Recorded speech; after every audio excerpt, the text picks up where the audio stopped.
Hello, bonsoir tout le monde et bienvenue sur Deimos Crypto. Aujourd'hui on est le 27 du 12 à 22h28 et on est parti pour votre vidéo favorite, une analyse crypto de fin de soirée. Petit point que j'aimerais vous rappeler, mes analyses sont faites avec précaution et rencontrent un taux de succès assez élevé. Mais mes analyses ne sont pas infaillibles et comme une excellente marque de voiture, elles peuvent avoir des erreurs. Voilà pour ce point, passons à l'analyse. Alors aujourd'hui on a refait une petite bougie de retracement rouge jusqu'au 93 268, ce qui veut dire qu'on a break deux supports et qu'on est revenu au-delà, donc on a cassé le support des 94 571 et celui des 94 351. On n'a pas été chercher donc le support des 92 121. Et donc pour l'instant, on est sur une situation peut-être critique, mais on n'est pas encore sur une situation critique. Donc on est sur une situation du Bitcoin qui descend petit à petit, mais qui garde un niveau de prix toujours assez intéressant pour rester dans une zone extrêmement bullish. À savoir ici que qu'est-ce qui se passe? Eh ben, on pourrait possiblement faire une figure chartiste du double bottom pour repartir à la hausse. Et ça serait extrêmement intéressant. Donc pour avoir un double bottom, je le rappelle, il faut qu'on ait un prix qui rebondit deux fois sur la même zone de prix. Donc ici l'idéal ce serait qu'on rebondisse sur le même prix qu'on a vu sur le rebond précédent, donc à 94 759. Ici on est tout pile à cette zone, il faut surtout pas qu'on clôture la bougie journalière en dessous des 94 700. C'est très important si on veut garder un pattern bullish à l'avenir, étant donné que le double bottom est un pattern très bullish. Si on arrive à faire un double bottom, on pourrait aller directement rechercher les 126 000, qui est l'objectif d'une autre figure chartiste qu'on avait vue sur le Bitcoin en monthly. Je le rappelle, en monthly, on avait dessiné une magnifique tasse séance, que je vais vous redessiner tout de suite. Une magnifique tasse séance comme ceci, avec la petite tasse et la petite anse. Et cette tasse séance, elle a comme objectif donc les 126 000 $, qu'on n'a toujours pas été chercher. On a été malheureusement jusqu'aux 107 856, et donc il nous reste énormément de chemin encore à parcourir au niveau du prix du Bitcoin. Effectivement, ce mois-ci va sûrement être un petit mois de retracement, on a eu Noël, etc. Et c'était une semaine assez compliquée pour le Bitcoin. Maintenant, je vous rappelle que en janvier, ça risque de péter et d'aller vers le haut et de repartir en bullish. Je rappelle aussi qu'il y a une énorme divergence sur le RSI, en monthly. On peut voir que la dernière fois qu'on a eu un pic sur le Bitcoin et qu'on est reparti en bull run, et ben on a atteint les 92 au du RSI. Donc on a fait un petit ATH RSI.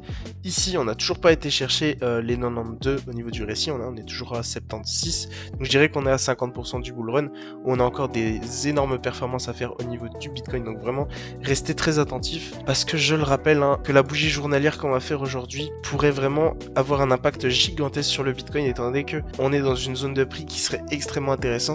On pourrait créer le pattern du double bottom, qui serait un pattern bullish et qui nous amènerait vers le haut. Si on n'arrive pas malheureusement à valider ce pattern, ça pourrait être assez inquiétant et donc on pourrait repartir à la baisse et casser plusieurs supports comme celui des 94 400, celui des 92 000 et voire au-delà. Je rappelle d'ailleurs qu'au niveau de la liquidity map du Bitcoin, on a toujours cette magnifique poche de liquidité à aller chercher entre les 108 000 et les 115 000, 120 000 maintenant qu'on commence à avoir un peu de liquidité autour des 120 000. Mais on a aussi une légère poche de liquidité en dessous des 90 000 qui commence à être vraiment imposante. Donc faire attention, parce que la liquidité ça agit vraiment comme un aimant sur le prix actuel du marché. Donc à voir si on irait redescendre et aller chercher cette liquidité avant d'aller chercher celle en haut, ou alors on valide notre pattern du double bottom et on irait directement chercher cette magnifique poche de liquidité et finir le bull run. Et ici je vais être honnête avec vous, le pattern le plus simple pour le Bitcoin ce serait vraiment de faire un retracement et malheureusement d'aller chercher cette liquidité, mais jusqu'aux 70 000 ce serait extrêmement simple pour le Bitcoin d'aller chercher cette liquidité pour repartir ensuite à la hausse et tout péter. Ensuite, au niveau du calendrier économique,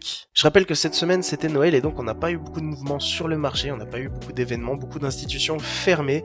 On a eu aujourd'hui à 19h les stocks de pétrole brut des États-Unis et malheureusement pas grand chose d'autre, vraiment que Noël partout. Et semaine prochaine ça va être un peu rebelote parce que ce sera le nouvel an. Et ouais, nouvel an, donc semaine aussi un peu bof et pas beaucoup d'événements à prévoir. Je vous referai quand même un point le week-end avant que la semaine commence de tous les événements qu'on risque d'avoir, etc. Donc je vous invite à vraiment être attentif et à vous abonner à la chaîne YouTube. Et donc voilà, comme je vous le dis, au niveau du Bitcoin, il faut vraiment qu'on prie absolument pour qu'on ait ce double bottom qui se valide. Si on a vraiment ce double bottom qui se valide, l'année 2025 sera une putain d'année bullish de fou furieux pour le marché crypto.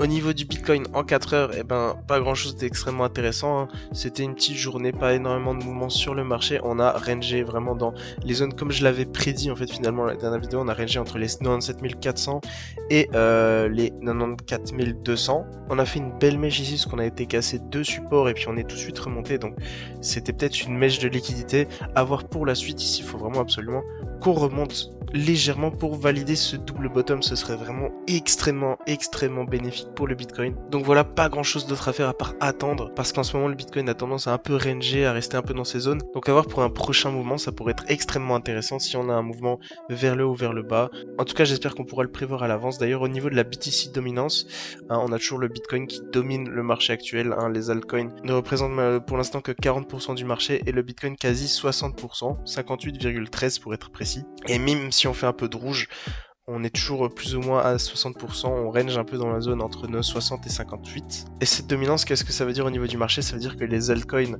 ne prennent pas beaucoup de bénéfices, et quand le Bitcoin chute, ils prennent des gros pourcentages en moins dans leur gueule. Il faut vraiment faire attention quand on joue avec les altcoins. En tout cas, voilà, moi je rappelle que vous pouvez trader toutes ces cryptos sur BingX avec des frais réduits grâce à mon lien de parrainage dans la description. Vous avez aussi une alternative BitGet qui est très intéressante mais qui demande un KYC de protection. C'est une alternative un peu plus sécurisée qui pourrait intéresser beaucoup plus de personnes. Donc vraiment n'hésitez pas à sauter sur l'occasion. Je vous invite aussi à mettre un commentaire, à liker la vidéo et à partager. Abonnez-vous à la chaîne YouTube. C'était Demos Crypto. Ciao ciao.